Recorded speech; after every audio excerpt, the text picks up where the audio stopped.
Bueno, antes que nada me presento. Yo me llamo Gisela Cuautle, soy estudiante de la Facultad de Contaduría y Administración por la UNAM y pues participé en el taller que estuviste dando sobre conducción de medios digitales y en esta ocasión ando entrevistándote. Para empezar, me gustaría que te presentaras.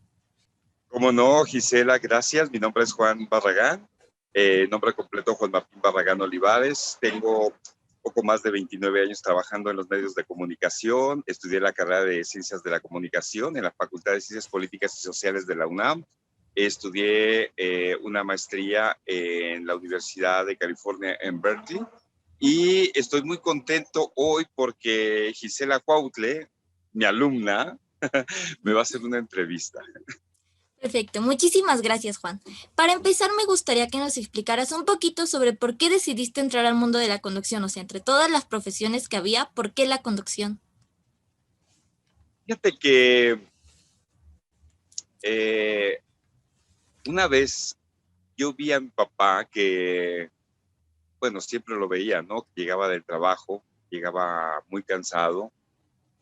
Seguramente lo agarré muy cansado de mi papá porque yo soy el onceavo de 12 hijos y llegaba ya en las noches y de pronto eh, llegaba a sentarse a un sillón que teníamos, encendía la televisión y te estoy hablando de las 9, 10, 11 de la noche, a esa hora llegaba de trabajar.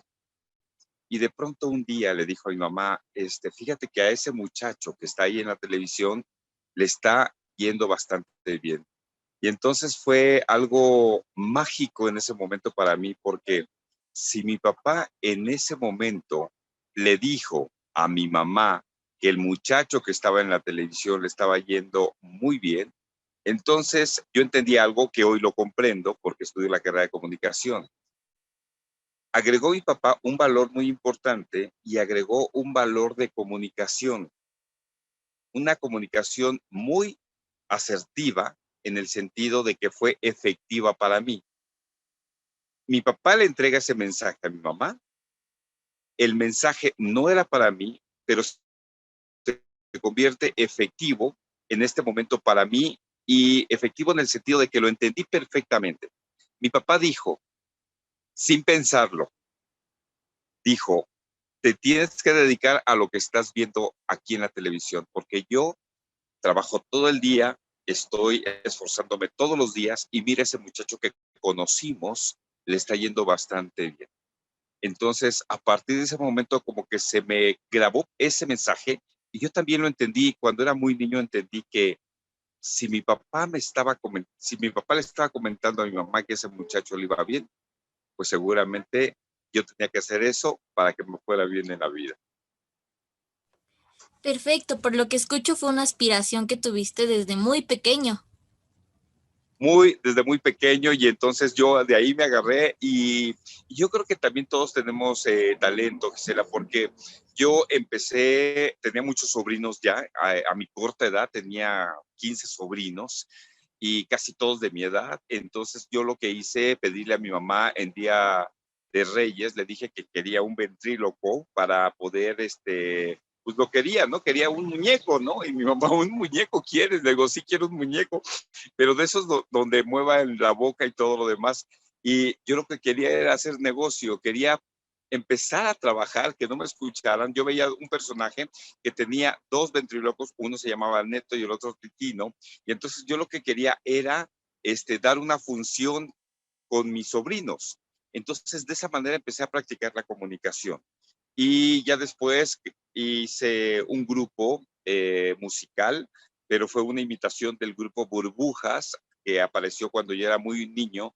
Y entonces yo también fomenté la actuación de un grupo de compañeros y de amigos que tenía en la colonia. Yo era uno de los personajes, mis otros compañeros yo les asigné el personaje adecuado para que trabajaran y a través de un disco dábamos funciones en las escuelas y en las fiestas.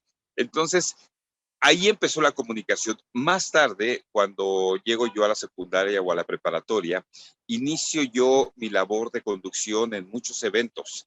tanto en certámenes de belleza como en eventos ya públicos, en las plazas, en los lugares donde me estaban invitando a participar como animador o como conductor de esos proyectos, de esos programas.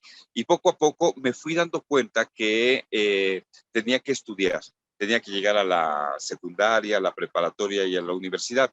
Mis papás no fueron a la escuela, mis papás no sabían leer y escribir, mis hermanos no estudiaron. Entonces, poco a poco fui entendiendo que para lograr efectividad en la vida, para lograr excelencia en la vida, teníamos que llegar a la escuela.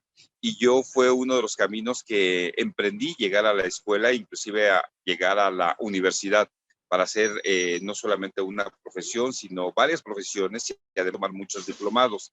Entendí también que la escuela a mí me traía muchos beneficios. En mi casa nos enseñaron a trabajar y muy duro, trabajar de manera física.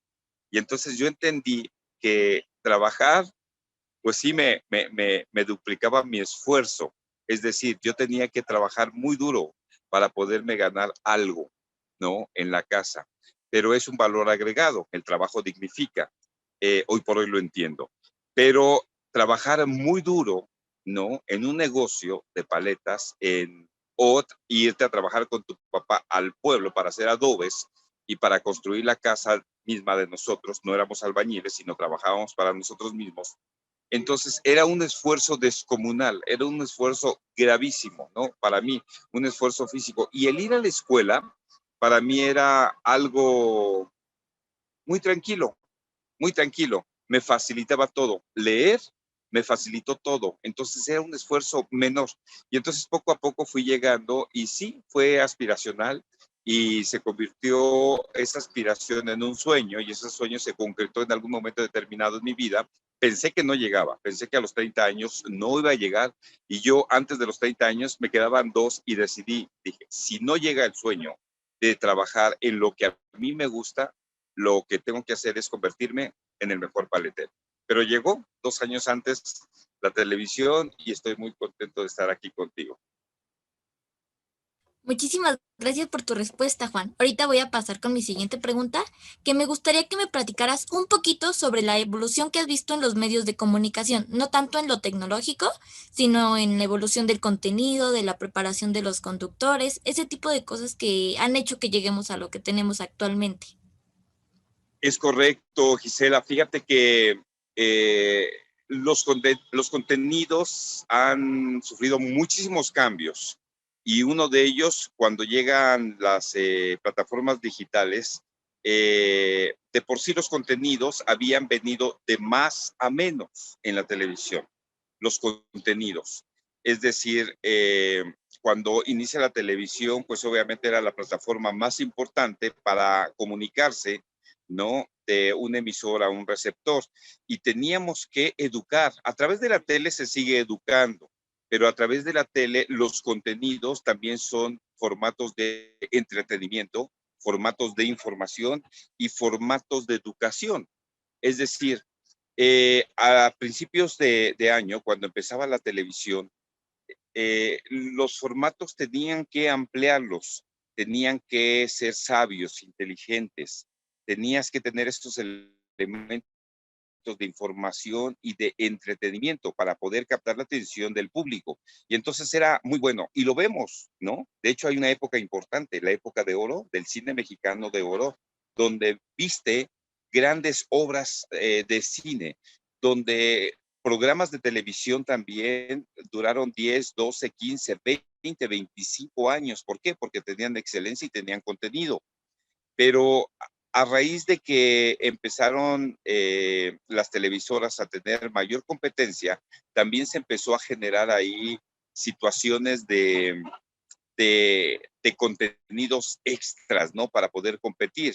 La competencia hace excelencia a las personas y a los grupos y a los equipos de trabajo.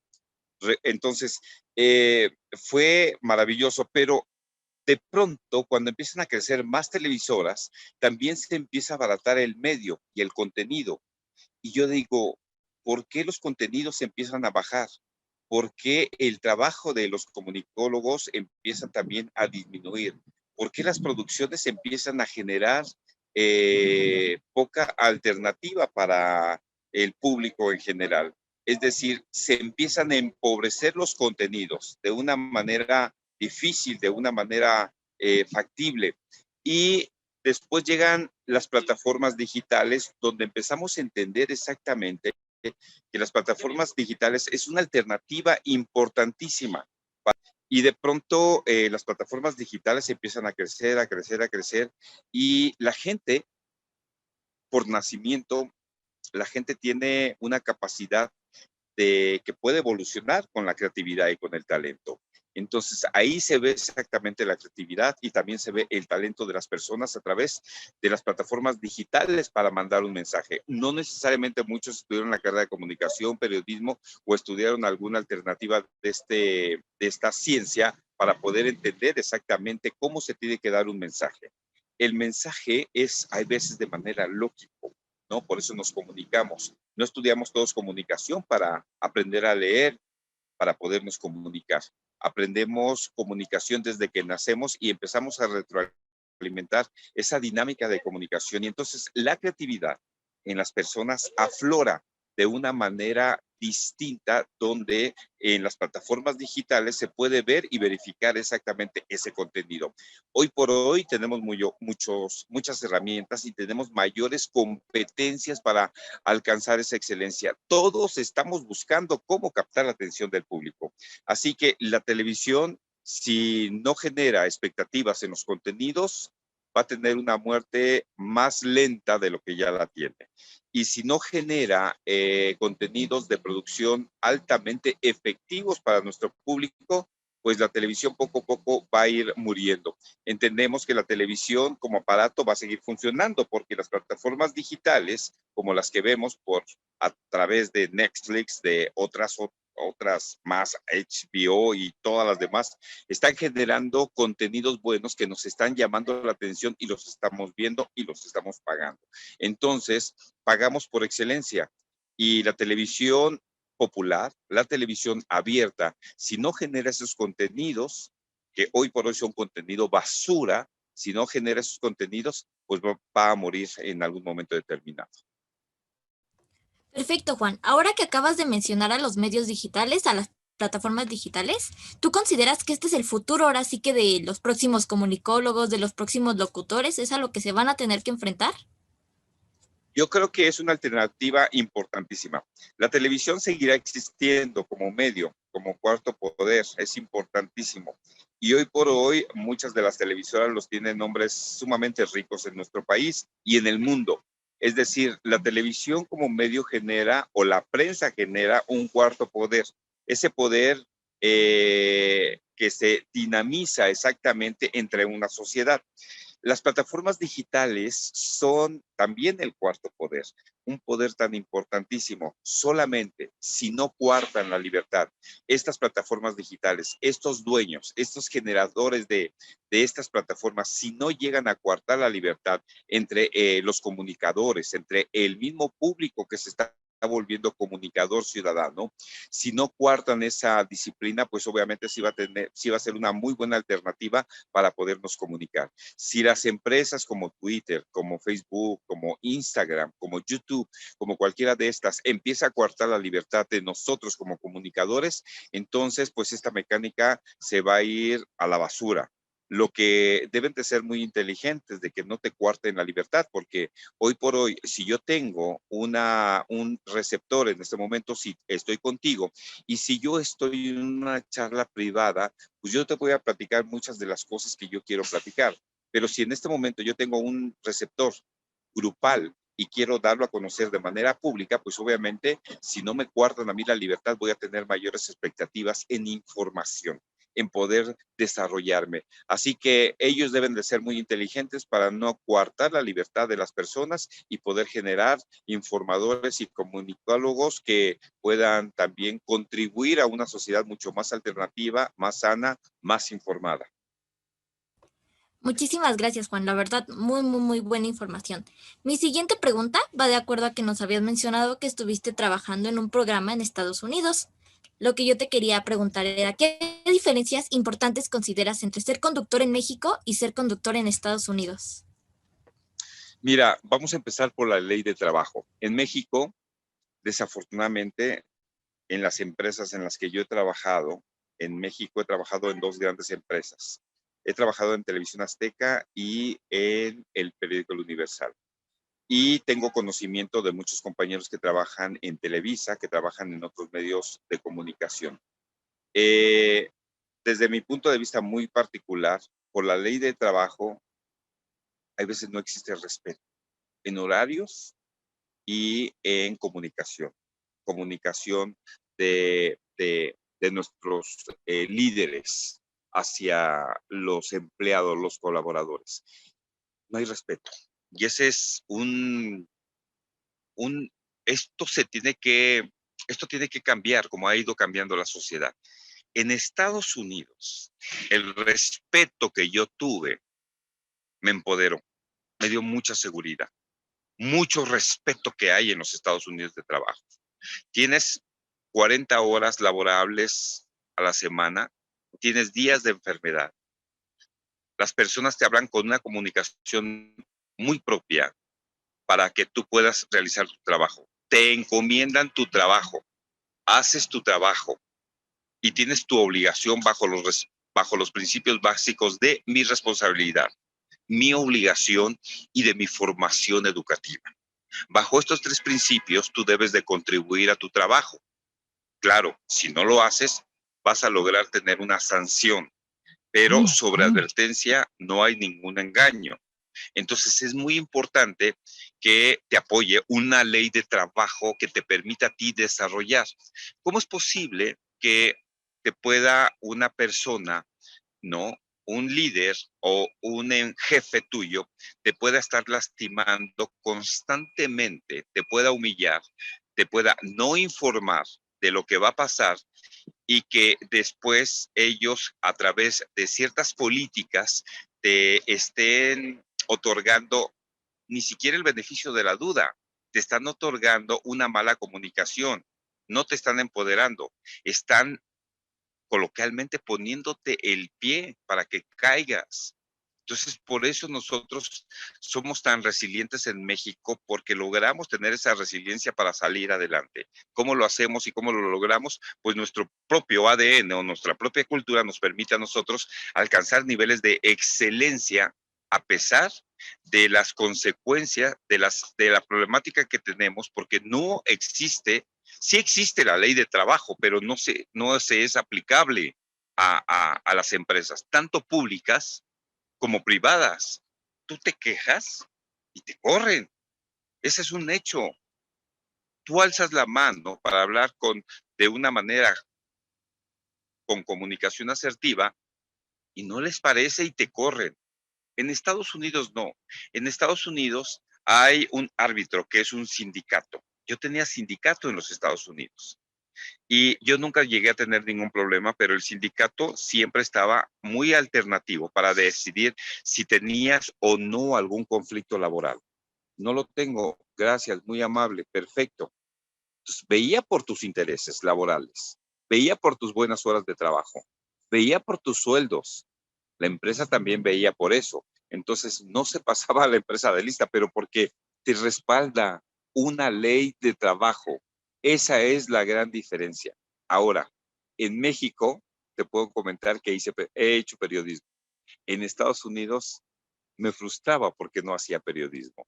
En Estados Unidos, la empresa en la que yo trabajaba era como un in-house, un package in-house, que significa haz esto, ya te lo hizo alguien más. Y aquí en México no es el package in-house. Yo tenía que salir a la calle, hacer todo mi trabajo, toda mi labor como periodista, a documentar todo y lo hacía.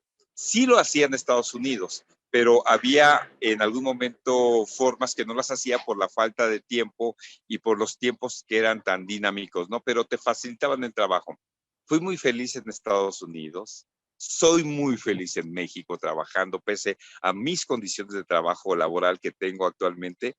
Soy muy feliz porque estoy en mi patria, estoy en mi país y porque me estoy desarrollando y porque México me permitió a mí lograr con el sueño dorado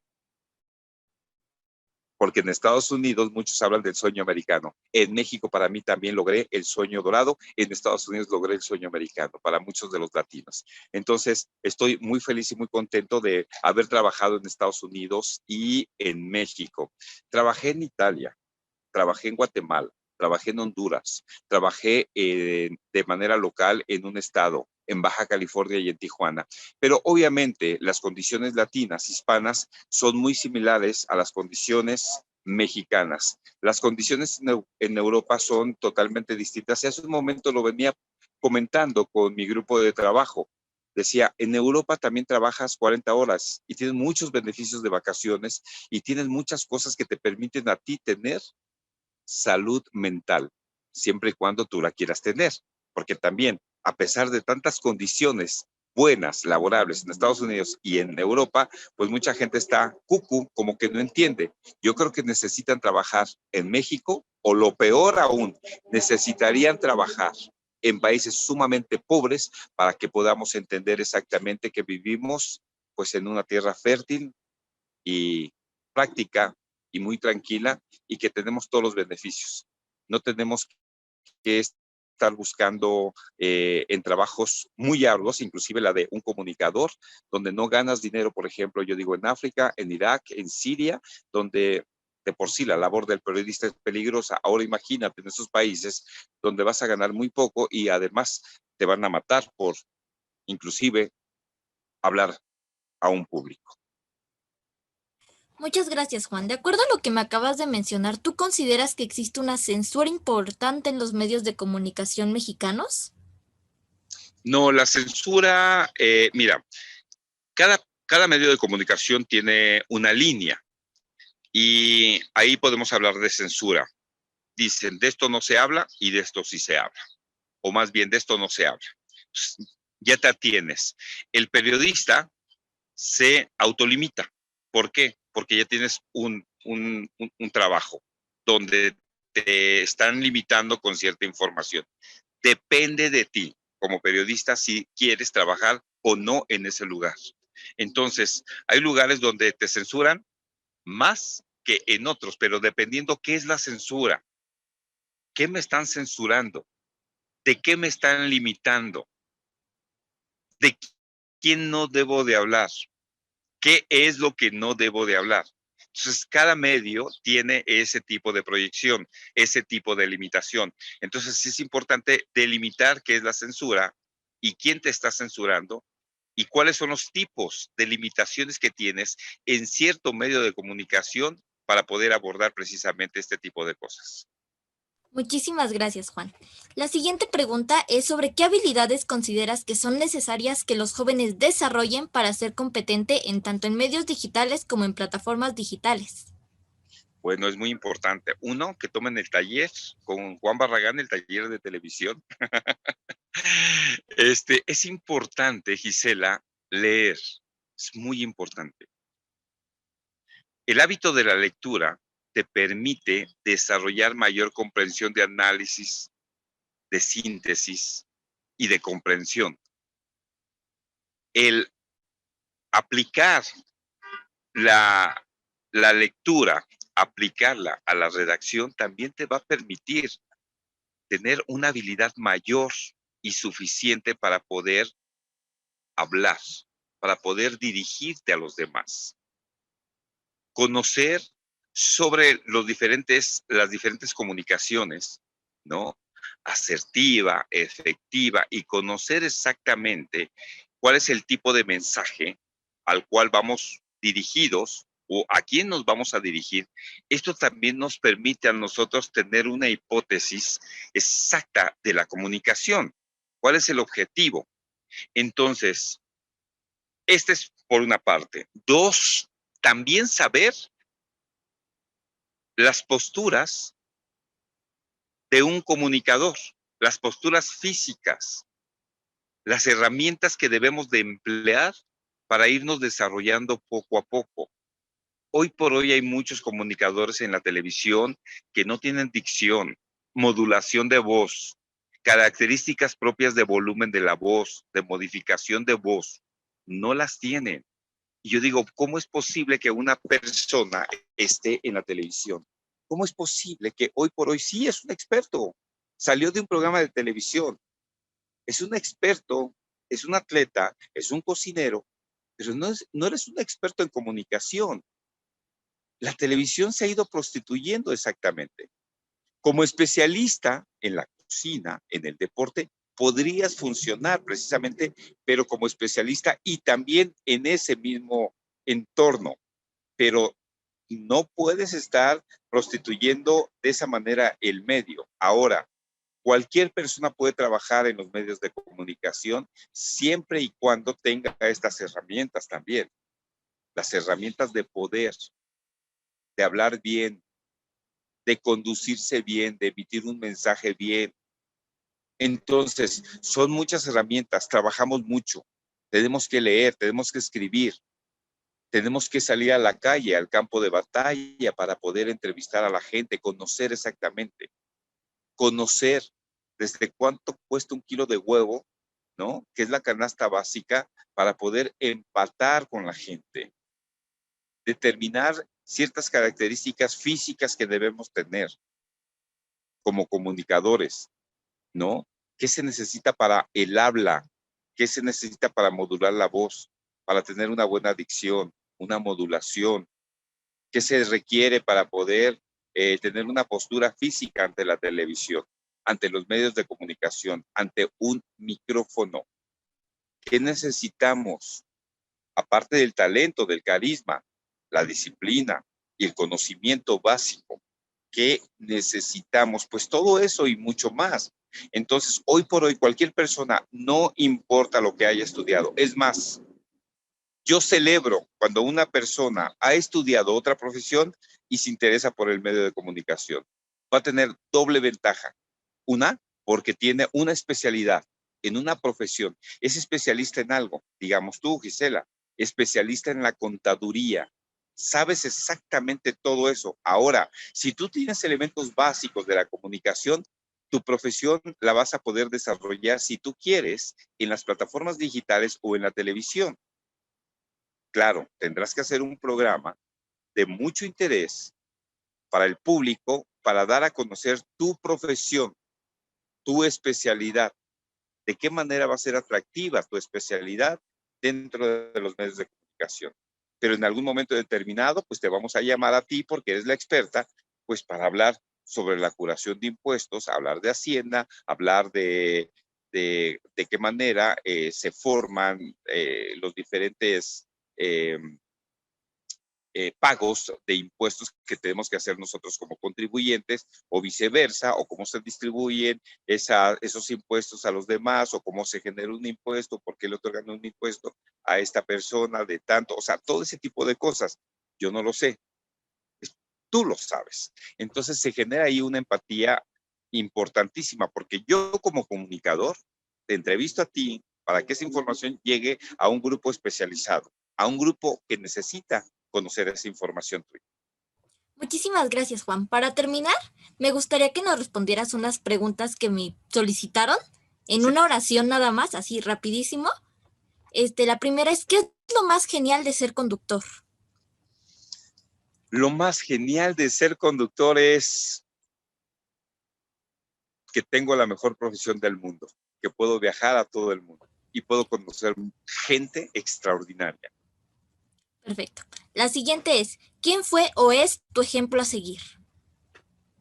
Mi ejemplo a seguir ha sido y será mi papá y mi mamá.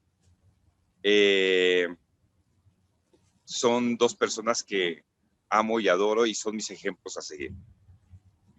Perfecto. Nos vamos con la siguiente, ¿cómo hablar sin trabarse? Hay que leer y hay que escribir y hay que practicar enfrente de un espejo para conocer nuestros errores. Muchas gracias. ¿Cuál es tu opinión respecto a la gente que ve cada vez menos la televisión?